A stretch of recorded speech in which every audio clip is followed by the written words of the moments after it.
강명수는 병원 대기실에서 서류를 받아들었습니다. 정형외과 외래 간호사가 건넨 종이 한 장. 어르신, 지난번에 작성하신 수술 동의서 확인 참오시러 왔어요. 인공관절 치환술 동의서. 자신의 이름이 또박또박 적혀 있었고 서명란에는 분명 자기 글씨체와 비슷한 필체가 있었습니다. 하지만 기억이 나지 않았습니다. 제가 언제 이걸 썼지요? 2달 전이요. 며느님께서 어르신 모시고 오셨잖아요. 명순의 손이 미세하게 떨렸습니다. 2달 전, 며느리 은주가 어머니 무릎 검사 한번 받으시죠 하며 데려갔던 그날이었습니다. 검사만 받는다고 했습니다. 남편이 세상 뜨고 홀로 남았을 때 아들 태준이 말했습니다. 엄마, 우리 집에서 같이 사세요. 손주들도 봐주시고. 그렇게 며느리 집으로 들어간 지 3년이 되었습니다. 매일 아침 6시에 일어나 손주들 아침 차리고 유치원 데려다 주고 장 보고 저녁 준비하고 손주들 재우는 일. 명순의 하루는 쉼표 없이 흘러갔습니다. 허리가 저려도 파스 하나 붙이고 버텼습니다. 어머니, 몸 불편하시면 말씀하세요 하는 은주의 목소리는 언제나 다정했습니다. 하지만 명수는 알고 있었습니다. 자기가 아프다고 하면 짐이 된다는 것을, 며느리 얼굴에 순간 스치는 귀찮다는 표정을. 그래서 입 밖에 내지 않았습니다. 은주는 동네 엄마들 사이에서 효부로 통했습니다. 시어머니 모시고 사는 게 얼마나 힘든데 저렇게 잘해드리다니. 사람들은 은주를 칭찬했습니다. 은주는 그 칭찬을 좋아했습니다. 우리 어머니는 정말 착하세요. 손주들 봐주시느라 힘드실 텐데 한마디 불평이 없으세요. 명수는 그 말을 들을 때마다 가슴 한편이 서늘해졌습니다. 불평이 없는 게 아니라 할 수 없는 것이었습니다. 이 집에서 쫓겨나면 갈 곳이 없었습니다. 연금은 한 달에 40만 원. 월세방 하나 얻기도 부족한 돈이었습니다. 아들 태주는 명순을 사랑했습니다. 하지만 그는 너무 바빴습니다. 명순은 아들에게 며느리 불평을 하지 않았습니다. 부부 사이를 갈라놓고 싶지 않았습니다.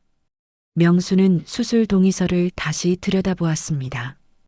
인공관절 수술, 최소 일주일 입원, 재활기간 3달. 그동안 손주들은 누가 돌봅니까? 집안일은 누가 합니까?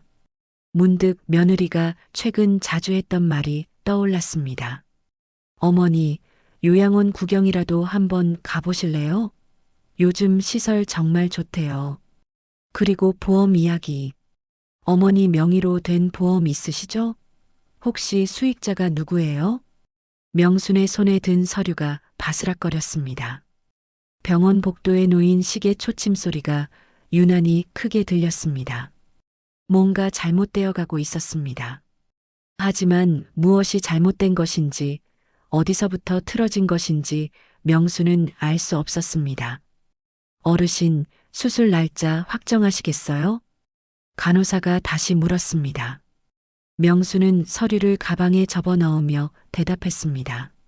며느리하고 상의하고 다시 올게요. 명수는 몰랐습니다. 자기가 서명하지 않은 그 서류가 앞으로 닥칠 일들의 시작이라는 것을. 휴대전화가 울렸습니다.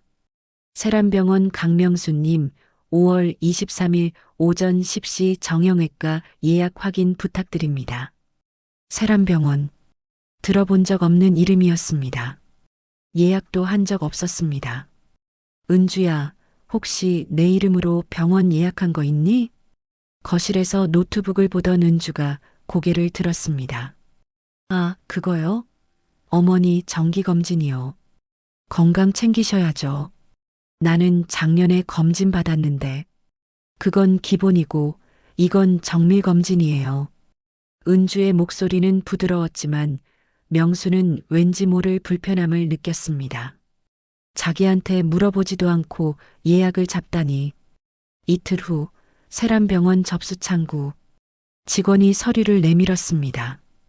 강명수님 맞으시죠? 종합검진 패키지에 정밀 MRI 2부위 추가, 총 350만 원입니다.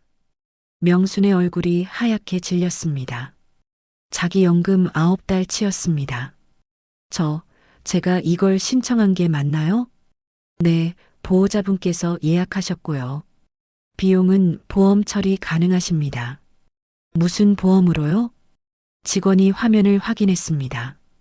실손의료보험 3개, 암보험 2개, 간병보험 1개. 모두 피보험자가 어르신이세요. 명순의 심장이 철렁했습니다. 자기는 그런 보험을 들은 적이 없었습니다. 제가 그런 보험 들은 적 없는데요. 그때 은주가 들어왔습니다. 커피 2잔을 들고 있었습니다. 어머니, 왜 안 들어가세요? 은주야, 이게 무슨 일이니? 내 이름으로 보험이 6개나 있다는데. 은주는 잠시 멈칫하더니 웃었습니다. 아, 그거요? 어머니 혹시 모를 일 대비해서 제가 들어드린 거예요. 내가 언제 동의했니? 어머니, 인감증명서 받을 때 말씀드렸잖아요. 기억 안 나세요? 명수는 멍해졌습니다. 작년 가을 은주가 집 리모델링 계약서에 필요하대요 하며 도장을 찍어달라고 했던 것. 그게 보험 가입 동의서였단 말입니까? 그런데 왜 나한테 보험 증서를 보여주지 않았니? 어머니 머리 아프실까 봐요. 은주의 목소리에 짜증이 섞였습니다. 평소의 다정함이 사라졌습니다. 집에 가서 이야기하자. 어머니, 검진 받으셔야 해요. 취소하면 위약금 나와요. 나는 안 받겠다. 명수는 병원을 나섰습니다. 집에 돌아오니 은주가 소파에 앉아 팔짱을 끼고 있었습니다. 어머니, 오늘 정말 실망했어요. 제가 얼마나 어머니 생각해서 보험 들어드렸는데 의심이 아니라 확인하는 거다. 내 이름으로 된 일인데 나한테 물어보는 게 당연하잖니. 어머니는 그런 거 잘 모르시잖아요. 복잡한 보험 상품 설명해봤자 이해 못하실 텐데. 나를 바보 취급하니? 그런 게 아니라 어르신들은 금융 지식이 부족하시잖아요. 지금 며느리의 눈빛에는 가족이 아니라 이용할 대상을 보는 시선이 있었습니다. 은주야, 보험 증서 다 보여줘. 왜요? 내 이름으로 된 건데 확인 못해? 어머니, 지금 저 못 믿으신다는 거예요? 못 믿는 게 아니라 내 권리다. 은주가 비웃었습니다. 권리요? 어머니, 지금 이 집에서 누구 돈으로 사세요? 저희가 어머니 먹여 살리는데 보험료도 저희가 내는 건데. 그럼 수익자는 누구니? 은주가 잠시 침묵했습니다. 그리고 천천히 입을 열었습니다. 저예요. 제가 보험료 내는데 당연하죠. 명순의 심장이 쿵 내려앉았습니다. 그날 밤 명수는 잠을 이룰 수 없었습니다. 자기 명의 보험의 수익자가 며느리. 자기가 아프거나 죽으면 며느리가 돈을 받는다는 뜻이었습니다. 수술 동의서가 떠올랐습니다. 인공관절 수술, 입원, 합병증. 만약 수술 중에 무슨 일이 생기면 며느리가 최근 자주 했던 말들이 퍼즐처럼 맞춰졌습니다. 요양원 알아볼까요? 통장 관리 제가 해드릴까요? 연금 계좌 바꾸시면 편하실 텐데. 명수는 떨리는 손으로 휴대전화를 켰습니다. 포털에 검색했습니다. 보험금 사기 노인 재산 착취. 자기는 지금 며느리에게 이용당하고 있다는 것을, 며느리는 자기가 살아있는 것보다 죽거나 무능력자가 되기를 바라고 있을지도 모른다는 것을. 새벽 4시 명수는 결심했습니다. 증거를 찾아야 했습니다. 보험 증서를, 통장 내역을, 며느리가 숨기고 있는 서류들을. 내일부터 명순의 싸움이 시작될 것입니다. 목적지는 보험사 본사였습니다. 보험사 상담실. 창구 직원이 서류를 확인했습니다. 보험 증서 열람 요청하시는 거죠? 네, 제 명의로 된 보험 전부요. 직원이 컴퓨터를 두드렸습니다. 잠시 후 프린터가 돌아갔습니다. 서류 6장. 명수는 한 장씩 펼쳐보았습니다. 실손의료보험, 암보험, 간병보험, 수익자는 모두 박은주. 보험료는 월 150만 원. 명순의 연금 3배가 넘는 금액이었습니다. 그리고 서명란을 보는 순간 명순의 손이 멈췄습니다. 이거 제 서명이 아닌 것 같은데요. 직원이 서류를 가까이 당겨 살폈습니다. 어머니 신분증 한번 보여주시겠어요? 명순이 신분증을 내밀었습니다. 직원이 신분증 서명과 서류 서명을 번갈아 보더니 고개를 가웃했습니다. 서명이 다 다르네요. 이건 순자 획이 다르고 이건 강자 간격이 다르고. 직원이 다른 서류도 꺼냈습니다. 계약서마다 필체가 조금씩 달라요. 본인이 직접 쓰신 게 맞으세요? 명수는 고개를 저었습니다. 저는 이런 서류 작성한 적 없어요. 직원의 얼굴이 굳었습니다. 그럼 이건 위조 가능성이 있겠네요. 보호자분이 누구세요? 며느리요. 며느리분이 계약하셨고 수익자도 며느리분이시네요. 직원이 조심스럽게 말을 이었습니다. 어르신, 이런 경우 보험 사기로 조사 들어갈 수 있어요. 경찰 신고하시는 게 좋을 것 같은데요. 명수는 입술을 깨물었습니다. 경찰, 며느리, 아들, 가족이 무너지는 소리가 들렸습니다. 일단 서류 사본 좀 받을 수 있을까요? 네, 당연하죠. 그리고 혹시 법률 상담 필요하시면 저희 쪽 제휴 변호사 연락처 드릴게요. 명수는 서류 사본과 명함을 받아들었습니다. 보험사를 나서는 그의 등이 조금 더 구부러져 보였습니다. 사흘 후 명수는 법률구조공단 무료 상담실에 앉아 있었습니다. 젊은 여자 변호사가 서류를 검토했습니다. 어머님, 이건 명백한 사문서 위조예요. 보험 사기죠. 그럼 제가 어떻게 해야 하나요?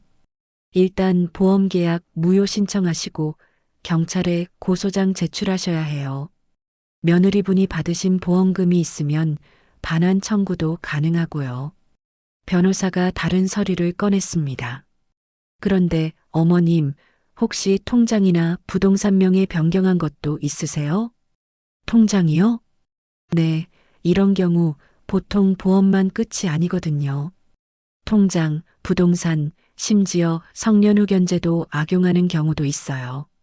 명수는 가슴이 철렁했습니다. 작년에 은주가 어머니, 제 통장에 어머니 명에 추가하면 편하실 거예요 했던 말이 떠올랐습니다. 그리고 어머니 치매 검사 한번 받아보세요. 요즘 예방이 중요하대요 했던 말도 확인해 보셔야 해요. 지금 당장요. 변호사의 목소리가 단호했습니다. 명수는 집으로 돌아왔습니다. 은주는 외출 중이었습니다. 손주들은 유치원에 있었습니다. 명수는 은주의 방으로 들어갔습니다. 책상 서랍을 열었습니다. 파일 하나.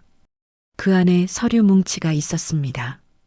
보험 증서, 통장 사본, 부동산 등기부등본, 그리고 성년후견 신청 서류 초안. 명순의 손이 떨렸습니다. 성년후견. 치매나 정신질환으로 판단 능력이 없는 사람에게 후견인을 붙이는 제도. 서류에는 이미 명순의 이름이 타이핑되어 있었고 후견인 란에는 박은주의 이름이 있었습니다. 며느리는 자기를 무능력자로 만들 계획이었습니다. 법적으로 자기 재산을 마음대로 처분할 수 없게 만들고 며느리가 모든 것을 관리하게 만들 계획. 명수는 서류를 다시 제자리에 놓았습니다. 손주 사진 액자를 정확히 원래 각도로 돌려놓았습니다. 흔적을 남기지 않았습니다. 거실로 나온 명수는 창밖을 바라보았습니다. 아파트 단지 놀이터에서 아이들이 웃고 있었습니다. 평화로운 오후였습니다. 하지만 명순의 머릿속은 차분했습니다. 감정이 가라앉았습니다. 명확했습니다. 며느리는 자기를 죽이거나 무능력자로 만들거나 둘 중 하나를 원하고 있었습니다. 그래야 보험금을 받고 재산을 차지하고 집에서 자기를 내보낼 수 있으니까. 명수는 휴대전화를 꺼냈습니다. 변호사가 준 명함을 찾았습니다. 그리고 문자를 보냈습니다. 고소장 작성 도와주세요. 증거 확보했습니다. 내일 오전 10시에 오세요. 명수는 휴대전화를 주머니에 넣었습니다. 그리고 부엌으로 가서 저녁 준비를 시작했습니다. 오늘도 여느 날처럼, 아무 일 없는 것처럼. 하지만 명순의 눈빛은 달랐습니다. 70년을 참고 살아온 여자가 이제 싸우기로 결심한 눈빛이었습니다. 목요일 오후 2시 초인종이 울렸습니다. 은주가 현관문을 열었습니다. 정장 입은 남자 둘이 서 있었습니다. 명함을 내밀었습니다. 안녕하세요. 한국생명보험조사팀입니다. 박은주 씨 맞으십니까? 은주의 얼굴이 굳었습니다. 무슨 일이신지 계약자께 확인할 사항이 있어서요. 들어가도 될까요? 은주는 잠시 망설이다 문을 열었습니다. 두 남자가 거실로 들어왔습니다. 서류 가방을 열었습니다. 작년 8월에 가입하신 실손의료보험건입니다. 계약자가 박은주 씨, 피보험자가 강명순 씨로 되어 있는데요. 네, 제 시어머니세요. 제가 효도보험으로 들어드린 거예요. 은주의 목소리가 떨렸습니다. 그런데 문제가 있습니다. 피보험자 동의서의 서명이 위조된 것으로 확인됐습니다. 은주의 얼굴이 하얗게 질렸습니다. 위조요? 어머니가 직접 서명하셨는데요. 강명순 씨께서 직접 보험사에 방문하셔서 서명 대조를 요청하셨습니다. 필적 감정 결과 본인 서명이 아닌 것으로 판명됐습니다. 직원이 다른 서류를 꺼냈습니다. 그리고 계약자가 박은주 씨 본인이시죠. 보험료도 박은주 씨 통장에서 나갑니다. 수익자도 박은주 씨예요. 그게 어머니가 금융거래 불편하시니까 제가 대신. 아닙니다. 직원의 목소리가 차가웠습니다. 계약자는 처음부터 박은주 씨 본인으로 되어 있습니다. 피보험자만 강명순 씨예요. 그리고 수익자도 본인. 이건 타인을 피보험자로 해서 본인이 보험금을 받는 구조입니다. 은주가 뒤로 물러났습니다. 저는 그냥 어머니 건강 챙기려고. 보험금은 왜 본인이 받게 설정하셨습니까? 이건 경찰서 경제범죄수사대 연락처입니다. 저희는 이 건을 형사 고발할 예정입니다. 사문서 위조, 보험 사기 혐의로요. 그때였습니다. 현관문이 열렸습니다. 명순이 들어왔습니다. 은주가 돌아보았습니다. 눈이 마주쳤습니다. 어머니, 은주의 목소리가 떨렸습니다. 명수는 천천히 거실로 걸어왔습니다. 보험사 직원들에게 고개를 숙여 인사했습니다. 그리고 며느리를 똑바로 바라보았습니다. 은주야, 어머니, 오해예요. 제가 설명. 입 닥쳐. 명순의 목소리가 낮았습니다. 감정이 없었습니다. 그래서 더 무서웠습니다. 너 나를 보험금으로 팔아넘기려 했지? 아니에요. 정말 어머니 건강 생각해서. 거짓말하지 마. 내 방 서랍에서 다 봤어. 성년 의견 신청 서류까지. 은주의 얼굴이 새하얗게 변했습니다.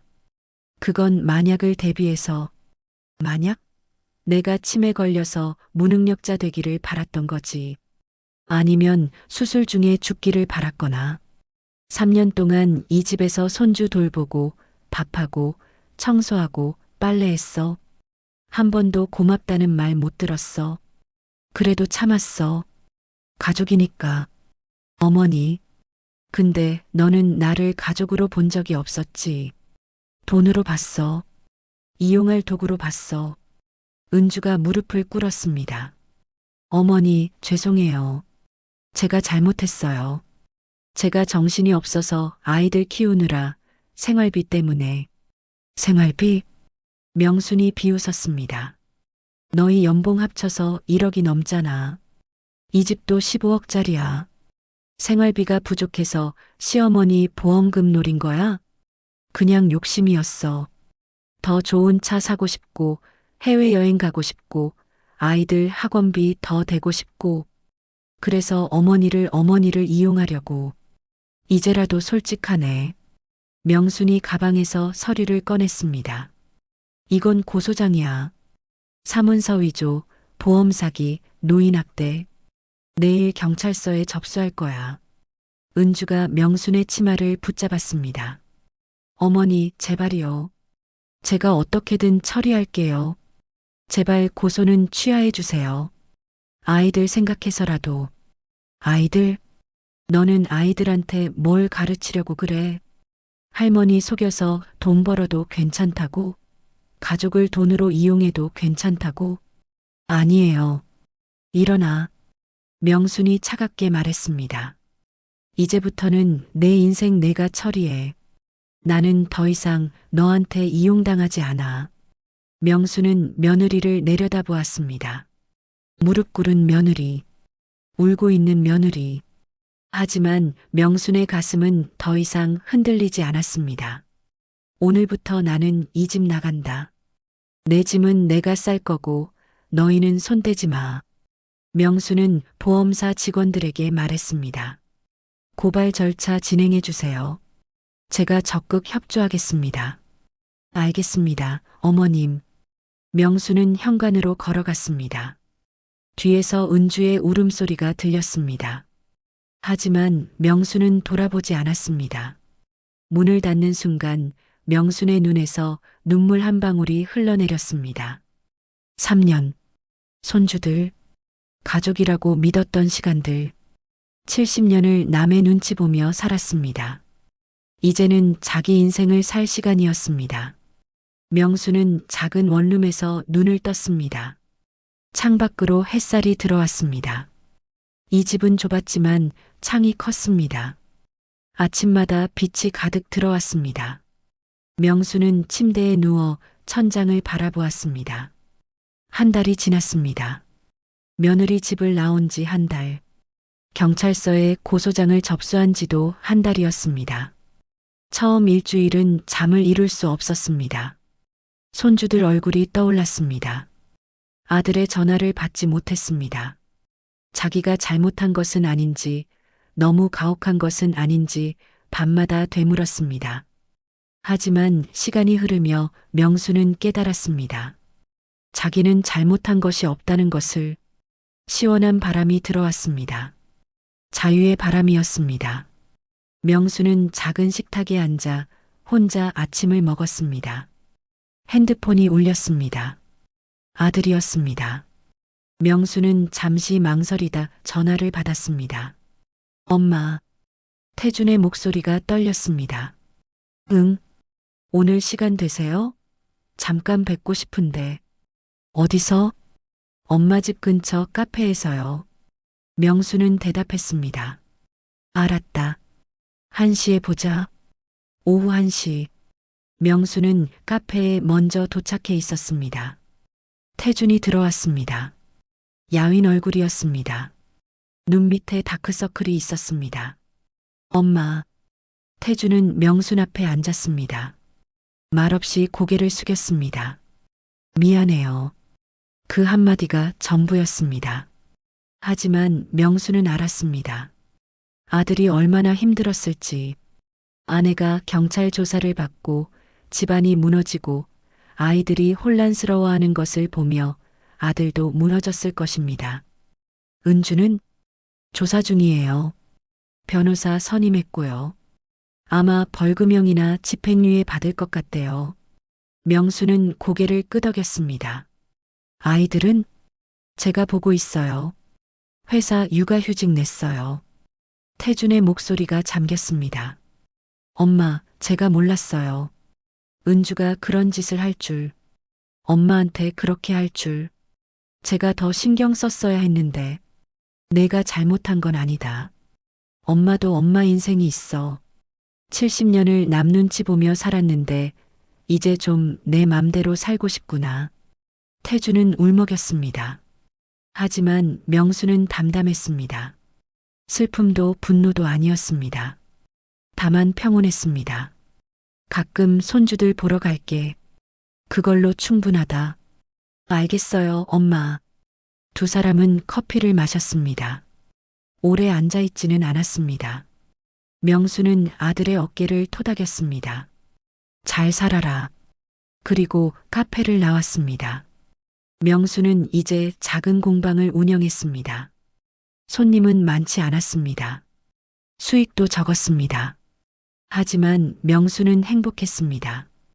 공방 창가에 앉아 바느질을 하는 시간, 고요한 오후의 햇살, 라디오에서 흘러나오는 옛날 노래, 이 모든 것이 명순의 것이었습니다. 어느 날 손님 한 명이 공방 문을 열고 들어왔습니다. 50대쯤 되어 보이는 여자였습니다. 명순이 만든 파우치를 구경하다 물었습니다. 사장님, 혼자 하세요? 네, 혼자요. 멋지시네요. 이 나이에 새로 시작하시다니. 명수는 미소 지었습니다. 늦은 건 없어요. 시작하고 싶을 때가 바로 때니까요. 여자가 파우치 하나를 샀습니다. 그리고 말했습니다. 저도 용기 내볼게요. 맨날 남편 눈치, 시댁 눈치 보며 살았는데. 그러세요. 본인 인생은 본인이 주인공이니까요. 아팠던 순간들, 배신당했던 순간들, 무너졌던 순간들. 그 모든 조각들이 모여 지금의 명순을 만들었습니다. 더 단단하고, 더 지혜롭고, 더 자유로운 명순을. 명순은 생각했습니다. 착한 척하는 사람일수록 가장 잔인할 때가 있다고. 다정한 말투 뒤에 칼을 숨기는 사람이 있다고. 하지만 세상은 결국 진실의 편에 선다고. 명수는 원룸 현관문을 열었습니다. 작지만 따뜻한 공간이었습니다. 자기만의 공간이었습니다. 명수는 창문을 열었습니다. 밤하늘에 별이 떠 있었습니다. 70년을 살아오며 한 번도 제대로 올려다보지 못했던 별. 이제 명수는 별을 볼 시간이 있었습니다. 그리고 명수는 알았습니다. 인생은 끝난 것이 아니라는 것을, 70살에도 새로 시작할 수 있다는 것을, 누구의 며느리, 누구의 엄마가 아닌 강명순으로 살 수 있다는 것을. 밤바람이 불어왔습니다. 명수는 창가에 서서 바람을 맞았습니다. 자유로웠습니다. 평온했습니다. 그리고 행복했습니다. 내일도 해가 뜰 것입니다. 명순의 새로운 하루가 시작될 것입니다.